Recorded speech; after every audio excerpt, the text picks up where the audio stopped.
اعوذ باللہ من الشیطان الرجیم بسم اللہ الرحمن الرحیم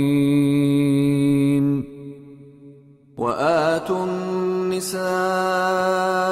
صدقاتهن نحلة فإن طبن لكم عن شيء منه نفسا فكلوه هنيئا مريئا وآتوا النساء صدقاتهن نحلة وآتوا واو کا مطلب اور الف اور توئے سے عطا کر دینا، عطا کرو واو الف جمع کی علامت، تم سب عطا کر دو نساء جن سے شادیاں کرو تو ان کو، ان عورتوں کو، امرات ان کی جمع ہے نساء، تو چونکہ جمع کا صیغہ استعمال کیا جا رہا ہے سارے مسئلے کو حل کرنے کے لیے، تو کہا ہے وآتوا النساء، تو عورتوں کو ان دے دو صدقاتہن، ان کا حق مہر، یہ حق مہر دینا بہت ضروری ہے۔ صدقاتہن، صدقہ کہتے ہیں حق مہر کو، صدقاتہن ان کے حق مہر کو، نحلہ، نحلہ کا کلمہ بھی اردو میں استعمال نہیں ہوتا، نحلہ کہتے ہیں خوش دلی کے ساتھ حق مہر کو ادا کرنا، نون ہا لام سے یہ کلمہ نکلے گا، نحلتن یعنی خوش دلی کے ساتھ، اپنی اندر کی رضامندی کے ساتھ وہ حق مہر دیتے ہوئے تمہاری جان کو نہ بنے، وہ خوش دلی کے ساتھ دو۔ فَإِن طِبْنَ لَكُمْ، پس ان اگر، طِبْنَ تابا یتوبو، تابا طِبْنَ کا یہ نون جو ہے یہ تو نساء کے لیے آ گیا کیونکہ عورتوں کی بات ہو رہی، ان طِبْنَ اگر وہ پسند کریں، انہیں اچھا لگے، لکم تمہارے لیے، ان شیئن کہ وہ کوئی چیز، من ہو اس میں سے، اس صدقہ میں سے، اس مال میں سے کوئی چیز وہ تم کو دینا چاہیں، نفساً خود اپنی رضامندی کے ساتھ، فکلوہ، فا کا مطلب پس، کلو، کل کھاؤ، امر ہے، اکلا یا کلو، اکلا اس نے کھایا، یا کلو وہ کھاتا ہے یا کھائے گا، اسی کا فعل امر ہو گیا کل۔ کل کہتے ہیں کھانے، کھاؤ حکم ہے،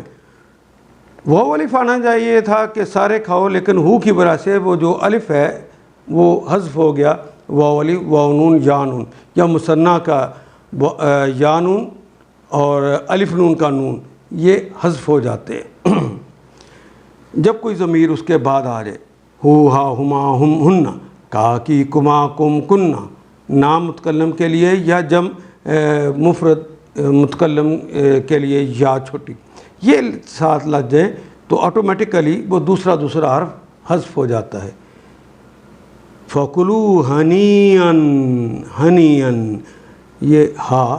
نون حمزہ سے بنا ہے، ویسے تو ہمارے ہاں بھی ہنیم مریا کا لفظ استعمال ہوتا ہے لیکن کم ہے، اس لیے اس کو دیکھیں ڈکشنری سے نکال لیں، ہے نون حمزہ، ہنا یہنون، نصرا ینصرو اس کا باب ہے۔ کھانے کا خوشگوار ہونا، مزیدار ہونا، ہنین کھاؤ مزے لے لے کر، مریا، مریا کہتا ہے کھانے میں جو فوائد نصیب ہوتے ہیں وہ ان فوائد کو حاصل کرو، مریا مرا یمراؤ مرعن، مریا کہتے ہیں مرین یعنی مزہ لے کر، کھانے کے جو مفید چیزیں ہیں ان کو بھی تم کھاؤ۔ وَآتُوا النِّسَاءَ صَدُقَاتِهِنَّ نِحْلًا، عورتوں کے مہر خوش دلی کے ساتھ فرض جانتے ہوئے ادا کرو، البتہ اگر وہ خود اپنی خوشی سے مہر کا کوئی حصہ تمہیں معاف کر دیں، فَإِن طِبْنَ لَكُمْ اگر وہ پسند کریں، لَكُمْ عَنْ شَيْءٍ مِّنْهُ اس وہ جو مال دیا ہے اس میں سے کوئی چیز وہ پسند کریں، نفساً خود اپنی ذات سے، فَكُلُوهُ تو انہیں کھاؤ مزے لے کر، فائدے لے کر۔ ان آیات کو ایک دفعہ پھر تلاوت خود کیجیے، عربی مبین پڑھتے ہوئے دیکھیے کیا بات پوری اندر اتر رہی ہے؟ کیا یہ اردو کے سانچے میں ڈھلتی گئی ہیں عبارتیں؟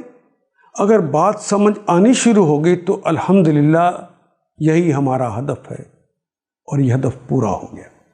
اللہ میرا اور آپ کا حامی و ناصر۔ الف لام